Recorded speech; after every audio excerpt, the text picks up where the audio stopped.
انا للہ و انا الیہ راجعون پڑھنے والوں کے لیے فائدے۔ ایک مرتبہ رسول اللہ صلی اللہ علیہ وآلہ وسلم کے نیر مبارک کا تسمہ ٹوٹ گیا۔ آپ صلی اللہ علیہ وآلہ وسلم نے انا للہ و انا الیہ راجعون پڑھا۔ صحابہ کرام نے عرض کیا، یا رسول اللہ صلی اللہ علیہ وآلہ وسلم، یہ بھی مصیبت ہے؟ رسول اللہ صلی اللہ علیہ وآلہ وسلم نے فرمایا کہ دنیا ایک دارالامتحان ہے، ہر دن ایک نیا امتحان، ہر لمحہ ایک نئی آزمائش اور ہر سانس ایک نئی حقیقت کا سامنا۔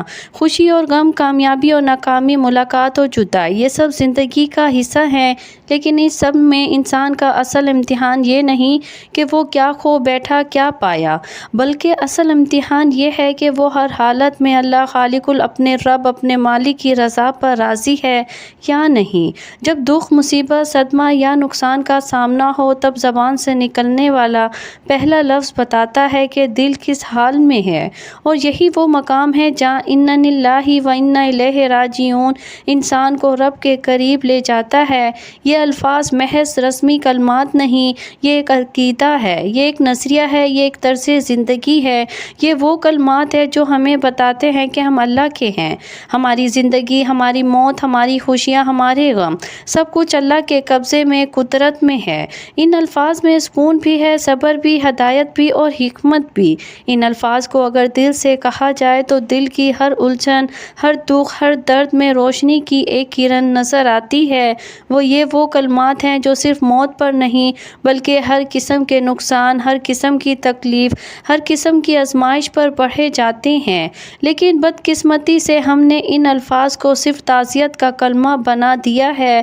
جب کسی کا انتقال ہو جائے تب یہ پڑھ لیتے ہیں، لیکن جب کوئی چھوٹی سی پریشانی ہے، جب جیب سے پیسے گر جائے، جب کسی کی بات دل دکھائے، جب کسی کا خواب شیشہ چکنا چور ہو جائے، تو ہم ان الفاظ کی طرف نہیں آتے، جبکہ رسول اللہ صلی اللہ علیہ وآلہ وسلم نے اپنے نیل مبارک کا تسمہ ٹوٹنے پر انا للہ و انا الیہ راجعون پڑھا۔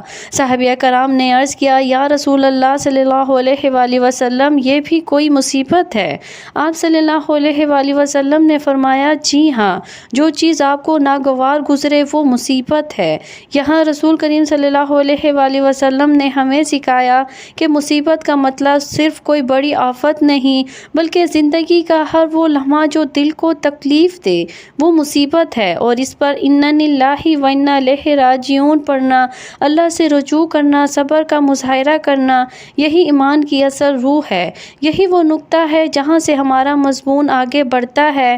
ہم یہ جاننے کی کوشش کریں گے کہ انا للہ و انا الیہ راجعون کے الفاظ میں کیا روحانی اسرار پوشیدہ ہیں، قرآن اور سنت میں اس کا مقام کیا ہے، صحابہ کرام نے ان الفاظ کو کیسے اپنی زندگیوں کا حصہ بنایا، جدید نفسیات بھی اس دعا کو کس نظر سے دیکھتی ہے، اور ہم کیسے ان الفاظ کو صرف زبانی نہیں بلکہ عملی زندگی کا حصہ بنا کر سکون اور قرب الہی حاصل کر سکتے ہیں۔ ہم اپنا دکھ، صدمات اور ناکامیوں کو صرف ایک جذباتی رد عمل کے ذریعے نہیں بلکہ ایک روحانی اور ایمانی انداز سے دیکھنے کے عادی بنیں۔ یہی ہمارے ایمان کی علامت ہے، یہی وہ موقع ہے جب بندہ اللہ کی رحمت کا سب سے زیادہ محتاج ہوتا ہے، اور یہی وہ لمحہ ہے جب انا للہ و انا الیہ راجعون جیسے الفاظ ہمارے دل کو بھی تھام لیتے ہیں اور ہمارے رب کی رضا کو بھی پا لیتے ہیں۔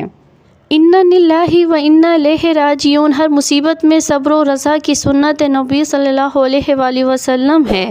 جب دنیا ایک عارضی سرائے ہے جہاں کوئی چیز ہمیشہ کے لیے نہیں، تو وہاں چھوٹے بڑے نقصان پر انسان کو یہ یاد دلانا کہ ہم اللہ کے ہیں اور اسی کی طرف لوٹ کر جانا ہے، اور یہ ایسا عمل ہے جو ایمان کی علامت بھی ہے اور بندگی کی معراج بھی۔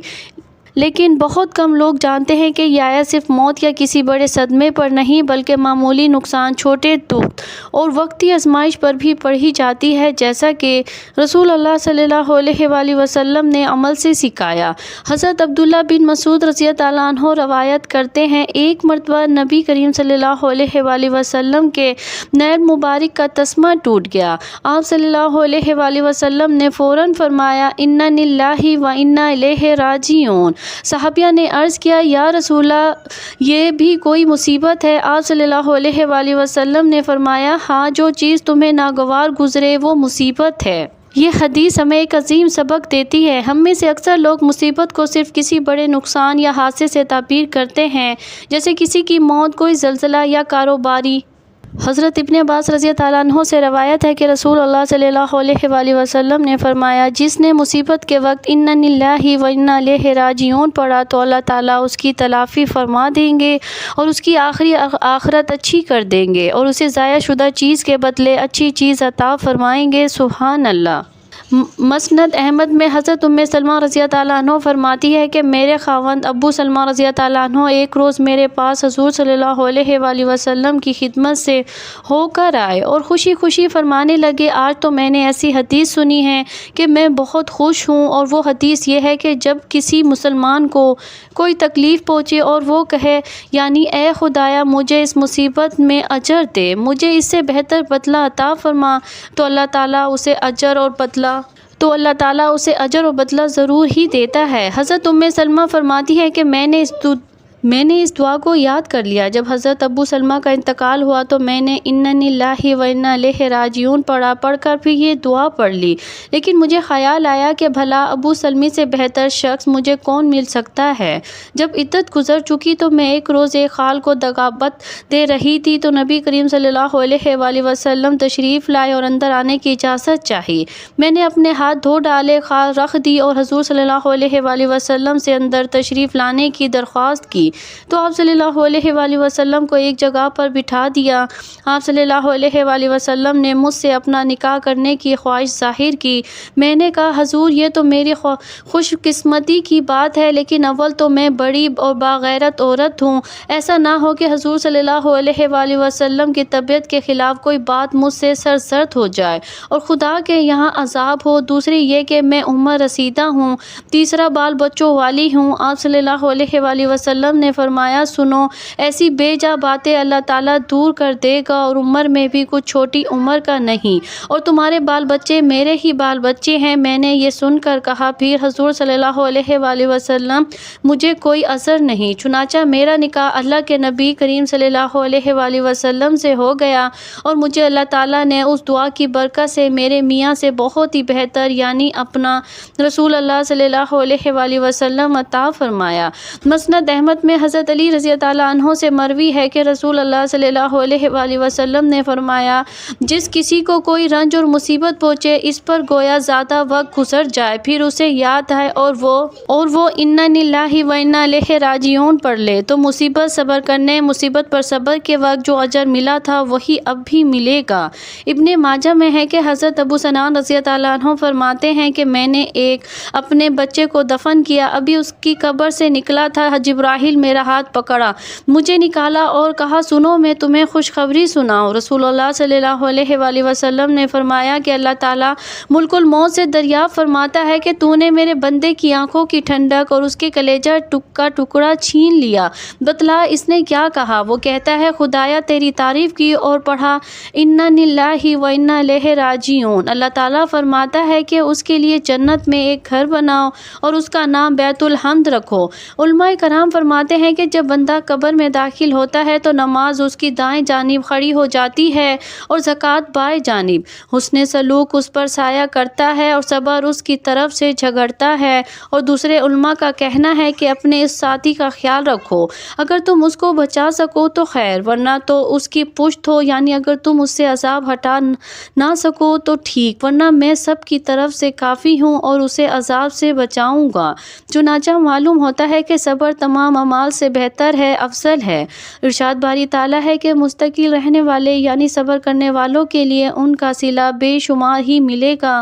دنیا کی زندگی میں کوئی بھی انسان رنج اور غم، مصیبت اور تکالیف معمور نہیں رہ سکتا، البتہ مومن اور کافر کے کردار میں فرق ضرور ہوتا ہے کہ کافر رنج اور غم کے ہجوم میں پریشان ہو کر ہوش و حواس کھو بیٹھتا ہے اور بعض اوقات غم کی تاب نہ لا کر خودکشی کر لیتا ہے، اور جہاں تک مومن کی شان ہے تو وہ بڑے سے بڑے حادثے پر بھی صبر کا دامن ہاتھ سے نہیں چھوڑتا اور صبر و استقامت کا سرافہ بن کر چٹان کی طرح جمع رہتا ہے۔ میری اللہ تعالیٰ سے دعا ہے کہ اللہ تعالیٰ میرا سنانا اور آپ کا سننا اپنی بارگاہ الہی میں قبول اور منظور فرمائے، اور جو مانگا مقدر فرمائے اور جو نہیں مانگ سکے بھی مانگے عطا فرمائے۔ اللہ تعالیٰ نیکی کی بات کو سننے، سمجھنے اور اس پر عمل کرنے کی طاقت اور توفیق دے، آمین۔ ناظرین، آپ سے گزارش ہے کہ اپنے رزق میں برکت اور وسع اور کشادگی کے لیے اللہ تعالیٰ کے 99 ناموں میں سے کوئی ایک نام لکھ کر کمنٹ سیکشن میں ضرور شیئر کریں۔ مجھے بھی دعاؤں میں یاد رکھیں۔ اللہ تعالیٰ ہم سب کا حامی اور ناصر ہو، آمین۔ جزاک اللہ خیر۔